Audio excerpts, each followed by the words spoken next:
사실은 이제 20장 1절부터 읽어야 되지만 19절에서 23절까지만 같이 읽도록 하겠습니다. 교독하도록 하겠습니다. 그날 곧 그 주간의 첫날 저녁에 제자들은 유대 사람들을 두려워해 문들을 걸어 잠그고 모여 있었습니다. 그때 예수께서 오셔서 그들 가운데 서서 말씀하셨습니다. 너희에게 평강이 있을지어다.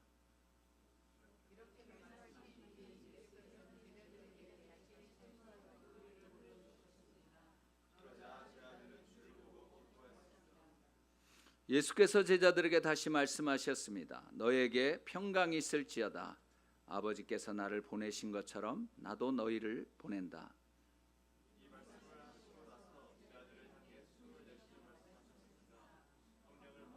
다 같이요. 만일 너희가 누구의 죄든지 용서하면 그 죄는 사함받을 것이요 용서하지 않으면 그 죄는 그대로 있을 것이다. 우리가 말씀을 듣기 전에 잠깐 같이 기도하고 싶습니다. 특별히 여러분들이 계속 기도하시겠지만 미국과 한국을 위해서 그리고 특별히 우리의 동족인 북한을 위해서 특별하게 기도해 주시면 좋겠습니다. 우리 시대에 통일은 될 것 같은 이러한 마음이 계속 듭니다. 근데 그것이 어떠한 방법으로 어떻게 될는지에 대해서는 크리스찬들이 어떻게 기도하느냐에 달려 있을 것이라고 생각합니다. 많은 사람들이 어떤 사람들은 굉장히 우려하고 있는 사람들도 많이 있습니다. 그렇지만 하나님의 주권이 있기 때문에 하나님의 그 주권을 우리가 인정하고 우리가 남북 통일을 원하지만 그러나 그것이 정말 하나님이 원하시는 방법으로 그리고 그 남북 통일을 통해서 세계에 특별히 이스라엘의 그 이스라엘 민족이 민족적으로 주께 돌아오는 데에 쓰임 받을 민족이 될 것입니다. 그래서 그것을 위해서 우리가 기도하면 좋겠습니다. 그리고 또 교회를 위해서 기도해 주시고 또 여러분들 가정들을 위해서 특별히 이제 아마 오늘까지 해서 우리 12학년들 학교들이 다 결정이 되는 줄로 압니다. 요즘에 뭐 여기저기서 우리 애 어디 됐어요 뭐 이런 소리들이 많이 들리는데 이제 오늘까지 아마 결정이 될 것입니다. 그래서 12학년들을 위해서 기도해 주시고 또 우리 교회의 육체적으로나 정서적으로나 또 어려움 가운데 있는 형제 자매들을 위해서 기도해 주시고 공동체를 위해서 또 교회 이전을 위해서 기도해 주시면 감사하겠습니다. 그리고 오늘 말씀을 위해서 다 같이 기도하겠습니다. 하나님 아버지 감사합니다. 참으로 우리를 이 시대에 태어나게 해 주셔서 우리가 참 복잡한 세상이지만 그러나 우리의 눈으로 또 남북 통일을 볼 수 있는 그러한 때가 가까운 것에 대하여 감사를 드립니다. 하나님 아버지, 하나님께서 그 모든 것의 주권을 가지고 계시기에 아버지 앞에 그 모든 것을 올려드립니다. 그래서 하나님 아버지, 그것이 정말 하나님이 원하시는 그러한 방법으로 되어지고 그리고 하나님이 정하신 그 길로 나아가게 하여 주시옵소서. 사람들은 계획하겠지만 그러나 그 걸음을 인도하시고 그것을 이루시는 분은 하나님이시기 때문에 우리는 그저 주의 뜻만이 이루어지기를 간절하게 기도합니다. 성령님 함께하여 주시고 참으로 우리 민족들이 이제 이스라엘을 향하여 나아가고 아버지 하나님 그 예수 그리스도의 재림을 준비하면서 이스라엘 민족의 민족적인 그 아버지 구원이 있기를 간절히 원하는데 그것에 쓰임받을 수 있는 나라 민족이 바로 우리 민족이 되게 해 주시옵소서. 아버지 우리가 살고 있는 이 미국을 주의 이름으로 축복합니다. 참으로 이 미국을 통하여서 우리가 받은 은혜가 많고 세계 많은 나라들이 받은 장애들이 많은데 아버지 하나님 그 은혜를 잊지 않게 하시고 또 함께 도와가며 서로 기도하며 아버지 하나님 이 나라가 올바르게 하나님의 그 원칙 안에서 살아갈 수 있도록 모든 위정자들을 주님께서 움직여 주시고 그들의 마음을 새롭게 하여 주시옵소서. 아버지 하나님 12학년들 주여 함께 하여 주시고 그들이 대학을 결정하는데 아버지 하나님 이제 오늘까지 끝나게 될 터에 정말 기뻐하고 감사하는 일들이 일어나게 하여 주시옵소서. 육체적으로 정서적으로 정신적으로 어려운 형제자매들 주님께서 붙들어 주시고 그들의 연약한 부분들을 매만져 주셔서 새롭게 하여 주시옵소서. 아버지 하나님 교회의 모든 공동체와 함께 아버지 순에게도 하나님의 은혜가 넘치게 하시고 아버지 또한 교회 이전 위에서도 하나님께서 역사하여 주시며 하나님의 그 나라를 아버지 세워가는 저희들의 삶이 되게 해 주시옵소서. 아버지 말씀 가운데 기름 부어 주시옵소서. 하나님 아버지 감사합니다. 저희들의 기도에 신실하게 응답하여 주시는 분이심을 믿고 감사드리며 예수님 이름으로 기도합니다. 아멘.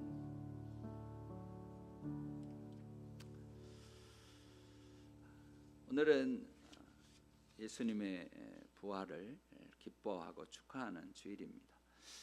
죽은 권세를 깨뜨리시고 다시 살아나신 예수 그리스도, 그분은 우리의 생명이시고 또 희망이시고 또 모든 것이 되시는 분이십니다. 성금요일 이번 주간 그 금요일날 성금요일날 우리 각 순마다 십자가상의 7원, 가상 7원 이 말씀을 가지고 다 순마다 묵상을 하고 이제 순장님들 또 뭐 부순장님들 이렇게 나오셔서 이제 그 말씀들을 이렇게 그 묵상하신 말씀들을 나눴는데 참으로 은혜로운 시간이었습니다. 우리 죄를 용서하시기 위해서 그 모든 고통을 당하신 예수님, 자신이 죄인임을 깨달은 자에게는 하나님의 나라를 약속하신 예수님, 당신의 어머니를 사랑하는 제자에게 맡기신 부탁하는 그 사랑의 예수님, 하나님 아버지의 버림을 받으시면서까지 우리를 위해서 돌아가신 예수님, 당신의 목마름을 통해서 목마른 사람들에게 생명수를 아끼지 않으시는 예수님, 온 인류의 죄를 몸소 짊어지시고 깨끗하게 하심으로 하나님 아버지께서 맡겨주신 사명을 완성하신 예수님, 그리고 아버지께 자신의 영혼, 자신의 모든 것을 부탁하신 예수님은 바로 우리를 사랑하셨기 때문에 그렇게 하신 것입니다. 예수님의 부활은 그냥 아무런 그냥 어쩌다가 생겨진 것이 아니었습니다. 그것은 하나님의 철저한 계획 아래 하나님의 완전한 때에 이루어졌습니다. 예수님께서는 돌아가시기 전에 제자들과 사람들에게 부활, 당신의 부활에 대해서 이야기를 많이 하셨습니다. 그 예를 들어서 한 알의 밀알이 떨어져 죽지 아니하면 많은 열매를 맺을 수 없다고 말씀하셨고, 그것을 통해서 예수님도 반드시 돌아가셔야만 한다라고 하는 것을 알려주신 것입니다.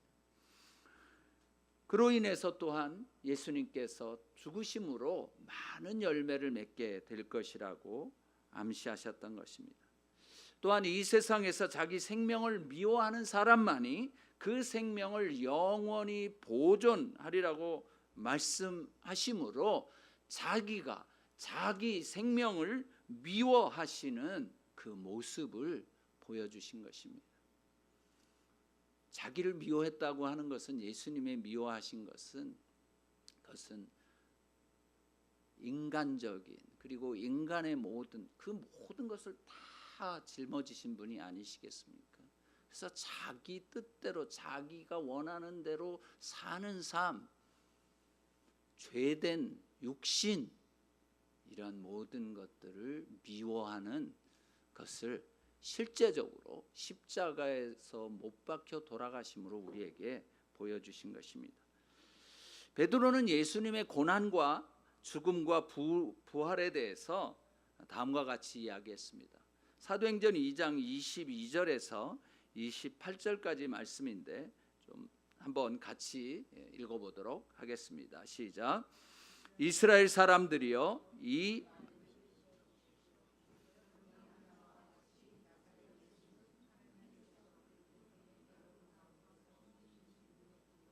기사들과 표적들로 여러분에게 증거하신 분입니다.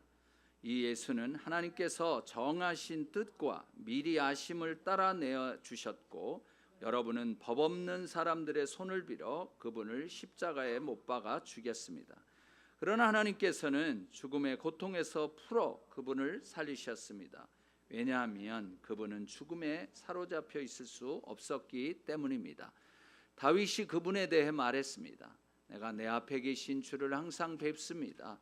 주께서 내 오른편에 계심으로 내가 흔들리지 않습니다. 그러므로 내 마음이 기쁘고 내 입술은 즐거워했으며 내 육체도 소망 속에 살 것입니다.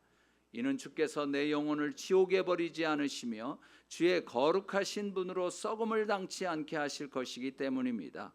주께서 내게 생명의 길을 알려주셨으니 주 앞에서 내게 기쁨을 가득 채워주실 것입니다. 사실은 이 말씀은 예수님의 기도이기도 한 것입니다. 예수님께서 십자가에 못 박혀 돌아가신 것이 하나님 아버지의 확실한 뜻이심을 아셨기 때문에 항상 하나님을 당신 바로 앞에, 눈앞에 뵈시면서 삶을 사셨던 것입니다. 하나님 아버지께서는 예수님 앞에서 떠나시지 않으신 것입니다. 그리고 하나님께서 예수님의 오른편에 계셔서 끊임없이 힘과 격려를 해 주심으로 그 흔들림이 없으셨던 것이에요.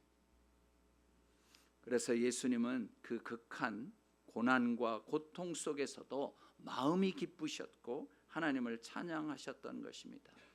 그리고 예수님 당신의 몸, 육체도 안전할 것이라는 소망, 믿음으로 소망 가운데 사셨던 것입니다. 또한 예수님은 하나님께서 당신을 지옥에 버려두지 않으시며 썩임을 당치 않게 하실 것을 확신하셨습니다. 즉 생명의 길, 부활의 그 역사를 하나님 아버지께서 알려주셨기 때문에 그 고난과 고통 그리고 버림받음 가운데서도 기뻐하시면서 십자가의 죽음을 통해 하나님 아버지께 영광을 돌리신 것입니다. 이제 죽음의 캄캄한 곳인 지옥에서 갇혀 있을 수 없으셨기 때문에 하나님의 말씀대로 다시 3일 만에 살아나신 예수님께서는 오늘 우리가 읽었던 19절에서 23절까지 제자들에게 기쁨도 주셨고 또 평안도 주시면서 사명도 주시고 그 사명을 감당할 만한 성령도 허락해 주시고 그리고 용서의 권세를 사용할 수 있도록 권면하신 것입니다. 오늘 말씀을 보면 예수님께서 살아나신 즉 안식 후 첫날 저녁, 그날은 바로 주일날인 거예요. 주일 저녁에 예수님이 살아나신 새벽에 이제 살아나셨는데 오늘 새벽 주일 새벽에 살아나셨는데 그날 저녁에 제자들을 찾아가신 것이죠. 근데 이 마리아는 그날 새벽에 예수님이 부활하시고 난 다음에 그 새벽에 찾아간 것이었죠. 찾아가 봤더니 무덤에 돌이 옮겨져 버린 거예요. 그래가지고 깜짝 놀래가지고 막 달려가서 제자들이 모여있던 곳으로 가서 알렸습니다. 그랬더니 이 베드로와 다른 제자, 이 다른 제자는 이제 대부분 요한이라고 이야기를 합니다. 이 두 사람이 그 소리를 듣더니 막 이제 달려간 거예요. 근데 이제 베드로가 조금 나이가 요한보다 많아가지고 이 요한이 좀 더 빨라가지고 먼저 무덤에 도착을 했습니다. 근데 무덤 안으로는 들어가지 못했어요. 이게 좀 나중에 이렇게 또 뭐 우리가 요한에 대해서 이렇게 알게 되겠지만 조금 무서움이 있었던 것 같아요. 그래서 못 들어가고 이제 주저주저 하고 있는데 베드로가 헐레벌떡 와가지고서는 그냥 쑥 무덤 안으로 들어갔습니다. 봤더니 진짜 예수님의 시신은 없고 그냥 삼배만 이렇게 있는 것이었어요. 그래서 이 베드로와 요한은 예수님이 살아나실 것이다라고 하는 것을 예수님이 수차례 암시하시고 말씀하셨지만 깨닫지 못하고 어디로 갔냐 보니까 뭐 제자들이 모여 있는 곳으로 다시 간 게 아니라 각각 자기들 집으로 갔다는 거예요. 아마 거기에는 약간의 이 아쉬움 내지는 실망감, 뭐 어떤 이런 일이 있을 수 있지. 만약 예수님이 다시 살아날 것이라고 하는 것에 대한 기대감이 있었으면 이러지는 않았을 거예요. 기뻐했을 텐데 예수님마저 시신마저 없어졌으니 이제는 모든 게 끝난 게 아닐까 하는 이러한 낙심한 마음으로 자기 집으로 돌아가지 않았을까 생각이 듭니다. 근데 이제 이 마리아는 막달라 마리아는 갈 때 뭘 가지고 갔냐면 향품을 준비했어요. 사실 이 향품은 그 시체에 이렇게 이제 썩지 않도록 빨리 썩지 않도록 바르는 것인데 우리가 다른 성경에 보면 누가 예수님을 무덤에 안장을 시켰냐면 아리마다 요셉과 그리고 니고데모였습니다. 아리마다 요셉은 자기가 죽으면 묻힐 이 무덤을 내놓은 것이고 그리고 이 니고데모는 그 향품을 준비를 했어. 아마 그 내려서 예수님을 시신을 내려서 다 그것으로 바르고 그 다음에 이제 삼배로 싸서 거기에 안치했을 것입니다. 근데 이 여인들은 이제 그래도 또 그것을 준비하고 이 마리아는 간 것이었죠. 사실 뭐 이때 갔을 때는 막달라 마리아 한 사람만 간 것은 아니에요. 요한나도 가고 또 다른 이 야고보의 그 어머니인 마리아도 가고 다 그렇게 했지만 이 요한복음에는 특별히 이 마리아 막달라 마리아에 대해서만 나와 있습니다. 사실 우리들이 삶을 살아가면서 예수님께 대해서 예수님을 위해서 할 수 있는 일들이 다 다릅니다. 어떤 사람이 굉장히 열심히 뭐 많은 일을 한다고 해서 내가 그 일을 다 할 수 없어요. 마음은 있지만 이러저러한 그러한 상황 때문에 다 할 수 없습니다. 그럴 때 우리는 그것을 나는 저렇게 못하니까 아예 관두지 뭐 이럴 것이 아니라 내가 할 수 있는 만큼만 하면 되는 것입니다. 막달라 마리아가 자기가 할 수 있는 일은 무엇이었습니까? 향품을 준비할 수 있는 일 외에는 없었어요. 뭐 무덤에서 이 돌문을 옮길 수도 없었고 또 예수님을 시신을 달라고 해서 어떻게 할 수도 없었던 그런 상황이었습니다. 그러나 그는 예수님을 위해서 자기가 할 수 있는 향품을 준비해서 가지고 갔다는 것이. 마찬가지로 우리들도 예수님을 위해서 모든 일을 할 수는 없지만 우리가 할 수 있는 일은 할 수 있는 것입니다. 크든 작든 상관없습니다. 우리가 할 수 없는 일은 우리가 할 수 없지만 이 여인들처럼 우리가 할 수 있는 일들은 하는 저와 여러분이 되어지기를 주의 이름으로 축원합니다.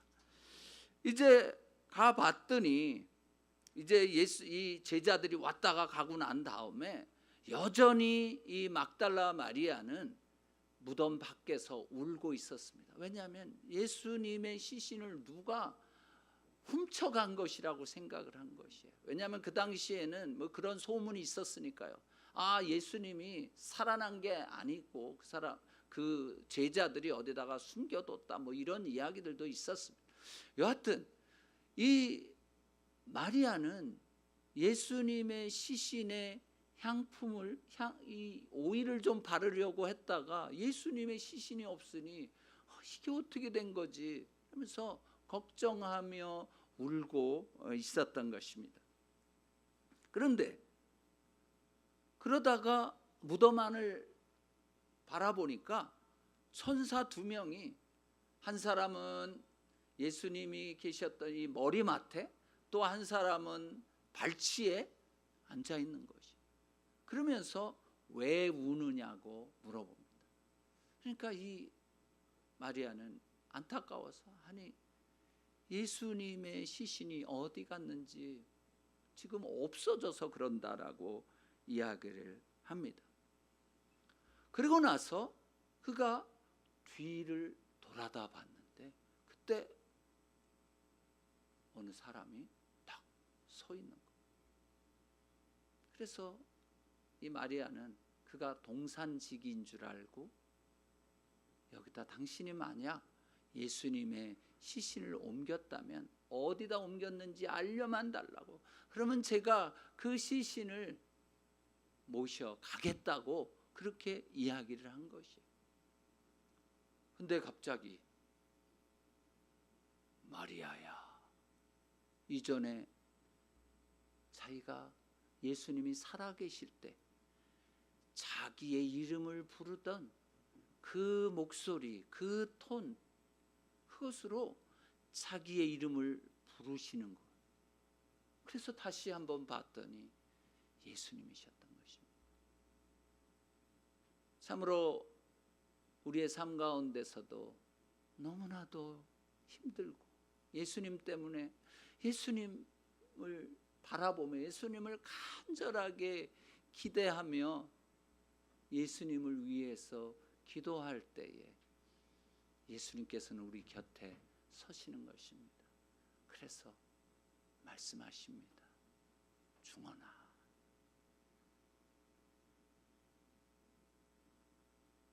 지쳐라. 그렇게 부르시는 거예요. 그것이 우리에게 얼마나 큰 위로가 되는지 모릅니다.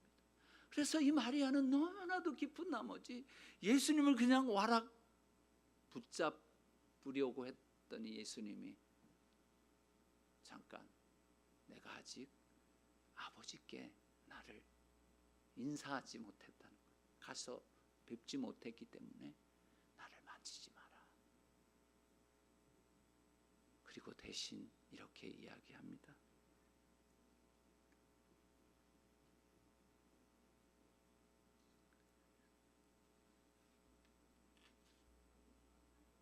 이제 내 형제들에게 가서 내가 전하는 이 말을 해라. 그게 뭐였냐면, 나는 내 아버지며 너희 아버지, 곧 내 하나님이며 너희 하나님인 신 분께 올라간다라고 이야기를 하라. 그렇게 이야기하신 것입니다. 여러분, 참 이 마리아에게 무엇을 말씀하신 것입니까? 예수님이 어떤 분이신지, 그리고 예수님과 우리와의 관계, 이제 예수님께서 부활하시고 나셔서 첫 번째 하셨던 말씀이 이것인 것이에요. 즉 예수님의 아버지가 우리의 아버지고요, 예수님을 믿고 있는 우리들의 아버지인 것이, 그리고 예수님의 하나님이 바로 우리가 믿고 있는 하나님이신 거예요. 그러니 이걸로 이렇게 생각을 해보면 예수님과 우리는 뭐예요? 한 아버지가 계시니까 누구예요? 형제, 자매인 것입니다. 고륙인 것입니다. 여러분, 이것을 우리가 기억해야 합니다. 예수님, 이제 그분은 우리와 먼 분들도 아니고 우리와 형제, 우리의 큰형님인 거예요. 우리의 골육인 것이.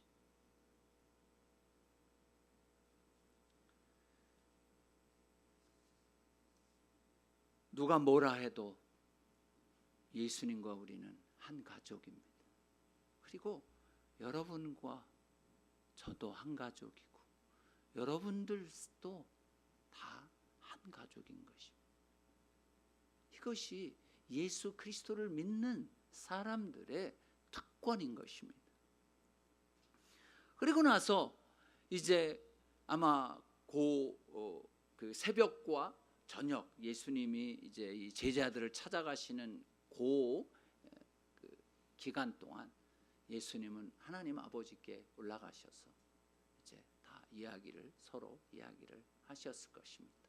그리고 내려오셔서 이제 제자들에게 찾아가신 것입니다. 오늘 우리가 읽은 말씀입니다. 19절에서부터 23절. 제자들은 너무나도 두려웠어요. 왜냐하면 예수님이 저렇게 잡혀 돌아가셨으니 그의 제자들인 우리들도 잡혀서 또 저렇게 죽지는 않을까 하는 두려움에 가득 쌓여서 문을 꼭꼭 걸어 잠그고 있었던 것이. 아마 소리도 못 냈을 것 같아요. 기도는 못했을 것 같아요. 그냥 벌벌벌벌 떨고 어떡하냐 뭐 이러고 있었을 것 같아요. 이런 사람들에게 예수님께서 찾아오셨습니다. 참, 예수님은 이 제자들에게 이때 이 두려워하는 제자들에게 가장 필요했던 것은 무엇이었을까요? 그것은 평강이었을 것입니다. 그래서 19절에 이렇게 이야기합니다. 너희에게 평강이 있을지어다. 자, 예수님은요, 우리들의 상황을 또 우리들의 이 사정을 어떻게나 잘 아시는지 모르겠어요. 이 인간은 잘 몰라요. 저도 우리 성도들의 이 사정 겉모습만 보지 깊은 이 속 사정, 속 이런 것들을 하나하나 잘 모르는 거예요. 참 한계가 있죠. 한계가. 그래서 얼굴들을 이렇게 보면서 얼굴빛을 보면서 좀 무슨 걱정이 있나? 무슨 어려움이 있나? 뭐 이런 거는 그냥 살짝 이렇게 뭐 좀 보기는 좀 하겠지만 그러나 그 깊은 내용 물어보지 않고 또는 같이 그 부분을 이야기하지 않고서는 모르는 부분들이 많이 있죠. 그러나 예수님은 속속들이 다 아시는 거예요. 그래서 여러분,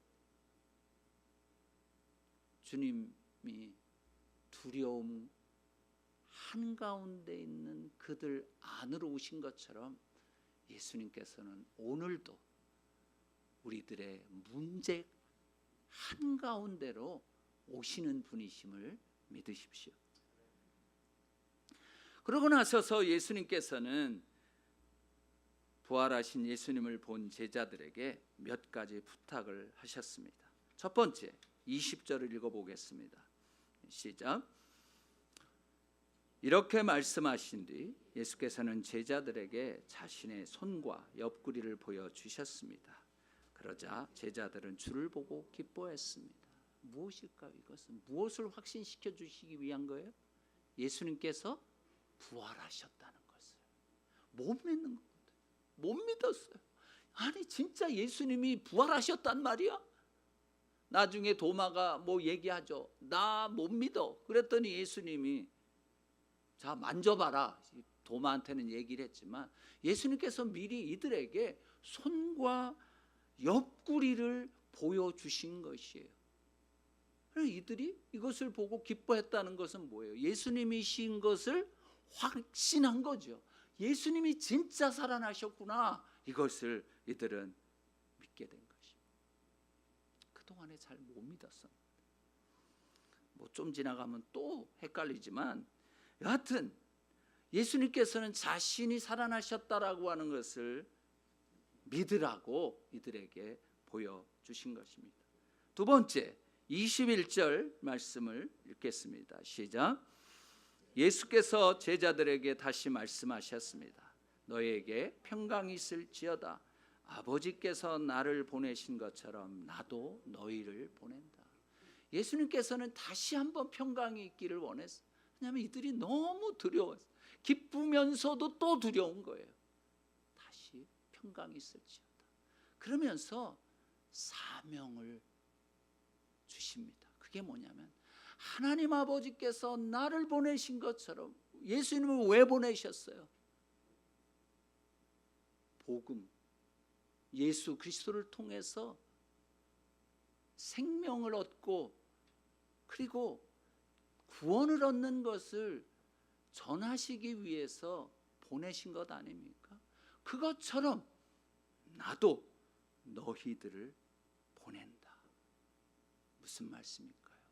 부활의 증인이 되라고 하신 것입니다. 사도행전 1장 21절에서 22절 말씀을 한번 보겠습니다. 다 같이요. 시작. 그럼 사도행전 제일 마지막일 거예요. 시작. 그러므로 주 예수께서 항상 우리와 같이 다니던 동안에 곧 요한이 세례를 주던 때부터 시작해 예수께서 우리들 가운데서 하늘로 올리워 가시기까지 함께 다니던 사람들 가운데 하나를 뽑아 우리와 함께 예수의 부활에 대한 증인이 되게 해야 합니다. 이제는 우리가 부활의 증인이 돼야 되는 것이에요. 부활의 증인. 이것이 예수님께서 제자들에게 그리고 우리들에게 예수님의 부활을 믿는 우리들에게 주시는 하나님의 주님의 사명인 것입니다. 세 번째 22절 말씀입니다. 다 같이요. 시작. 이 말씀을 하시고 나서 제자들을 향해 숨을 내쉬며 말씀하셨습니다. 성령을 받으라. 여러분, 부활의 증인이 된다는 것은 사람이 무슨 공부를 하고 여러 가지 노력을 하고 애쓴다고 해서 부활의 증인이 되는 것이 아니에요. 그거는 또 시간이 지나가면 다 잊어버려요. 그래서 이 부활의 증인이 되는 것은 종교 생활을 열심히 한다고 해서 되는 것도 아닙니다. 주일날 한 번도 빠지지 않고 나온다고 해서 되는 것도 아닌 거예요. 교회의 직분자가 된다고 해서 되는 것도 아니에요. 부활의 증인은 성령을 받아야 되는 것이에요. 그래서 예수님께서는 제자들 거기에 모여 있는 사람들에게 숨을 내쉬며 성령을 받으라라고 말씀하셨어요. 여러분, 하나님께서 아담을 처음 흙으로 빚으시고 이제 그 흙에 무엇을 부으셨습니까? 생기를 부으셨는데 이게 바로 그 숨입니다. 그러면서 숨을 내쉬면서 성령을 받으라고 말씀을 하신 것이죠. 신앙생활을 하면서 의심하고 방황하고 넘어지다가도 성령 충만하게 되면 우리가 다시 한번 삶을 다잡고 하나님께서 원하시는 삶으로 살아가면서 복음을 전하게 될 것입니다. 그래서 성령님을 매 순간순간 의지하며 살아가십시다. 그리고 성령으로 충만케 해달라고 매 순간순간마다 호흡할 때마다 매달리십시다. 그래서 주님이 원하시는 부활의 증인이 되십시다. 네 번째로 23절 말씀을 읽겠습니다. 시작.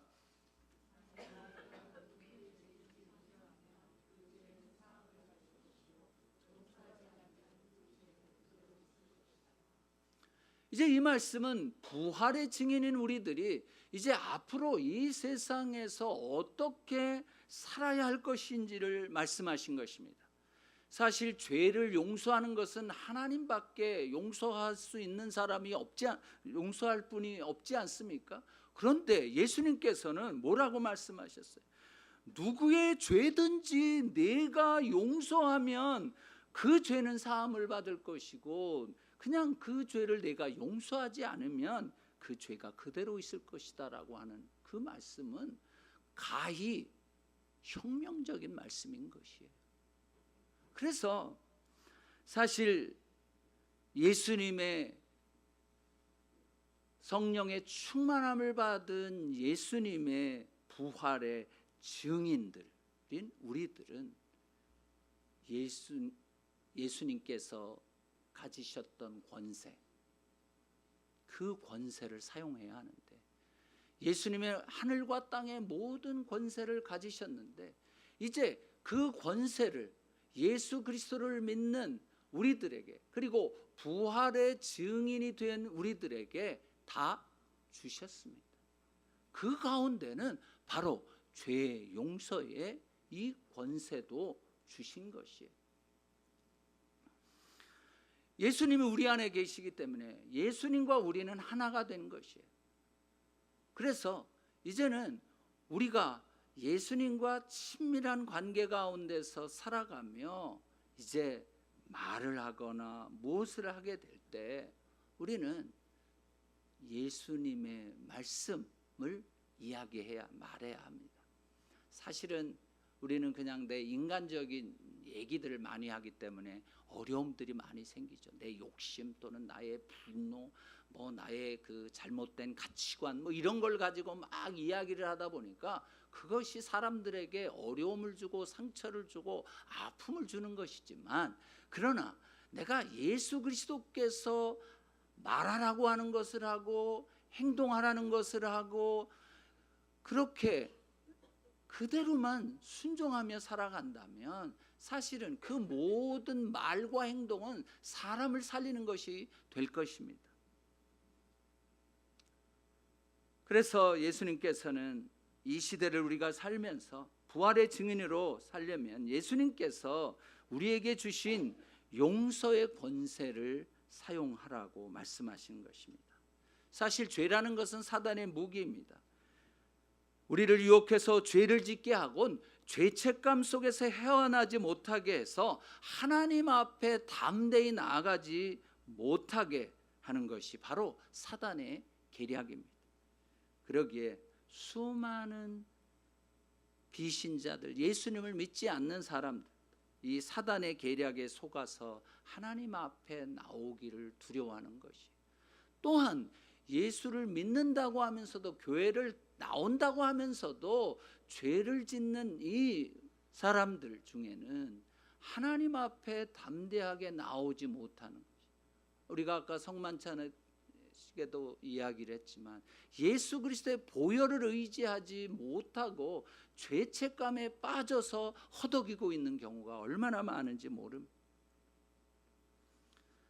우리는 이러한 것들을 아직도 알지 못하고 있는 사람들에게 알려야 합니다. 믿지 못하는 사람들에게 알려야 합니다.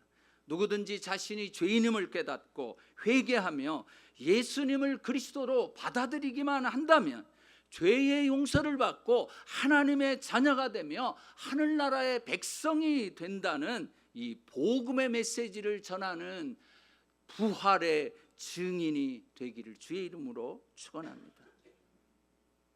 저도 이 부활의 아침에 예수님께서 주신 용서의 권세를 사용하기로 결정했습니다. 저의 삶을 통해서 제게 아픔을, 그리고 또 교회를 개척을 하면서 교회의 아픔을 주었던 모든 사람들을 용서하기로 결단했습니다. 그동안 제가 용서하지 못한 죄가 더 컸습니다. 그래서 용서의 권세를 사용하기로 했습니다. 그들이 어디에 있든 하나님의 은혜와 축복 가운데 살아가기를 기도합니다. 그들 또한 하나님께서 선히 인도해 주셔서 하나님의 뜻을 따라 살아가는 형제와 자매들이 되기를 기도합니다. 그래서 참 자유함 가운데서 마음껏 하나님을 섬기기를, 그리고 부활의 증인으로 살아가기를 기도합니다. 사랑하는 형제 자매 여러분, 예수님의 부활의 이 아침에 예수님께서 우리에게 부탁하신 것을 기억하고 그 말씀대로 살아가기로 다시 한번 결단하십시다. 예수님의 부활을 믿으며 부활의 증인으로 살며 성령의 충만을 받고 용서의 권세를 사용하는 저와 여러분이 되어지기를 주의 이름으로 축원합니다. 다 같이 기도하시겠습니다. 말씀을 그대로 기억하시면서 여러분들이 적용해야 할 부분들을 적용하시면서 다 같이 기도하시겠습니다.